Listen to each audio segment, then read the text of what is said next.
Syria राष्ट्रपति अहमद अल सारा एवं प्रतिरक्षा मंत्री निज निज परिवार सहित राजधानी छाड़ी पଳାଇଯିବାର सूचना मिली। सरकारी सूत्रରୁ उद्धार करी अल मायादीन खबर कागज से दाबी करिछि। अल सारा छाड़िबा एपरि एक समय कुहाଯାଉଛି जेतेबेले सीरियार सैन्य माने पुणी थरे ड्रोज संप्रदाय बहुल सहर दखल करिसेंती। अहमद अल सारा इस्राएल टार्गेट रछंती। इस्राएल आभ्यंतरीण सुरक्षा मंत्री घोषणा करिछन जे हमास कमांडर मानकु जेपरि हत्या करिଯାଇଥିଲା सेपरि अल सारांकु हत्या कराजिबो। अल सारा एवं तांको परिवार इदबिब को छाड़ी चली जाइछंती। सीरियार इदबिब सहर तुर्की सीमा निकटरे अवस्थित। आउ केतेक रिपोर्ट अनुसार से तुर्की पळाई जाइतिबा संदेह कराଯାଉଛି।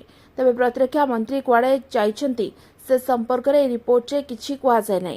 जुलाई 16 तारिख रे जेतेबेले इस्राएल प्रतिरक्षा मंत्रालय एवं सीरियार सेना मुख्यालय उपरे आक्रमण करितिला, तुर्की सीरिया राष्ट्रपति को तुरंत राष्ट्रपति भवन छाड़वा परामर्श देते कारण अहमद अल सारा इस्राएल टार्गेट रही।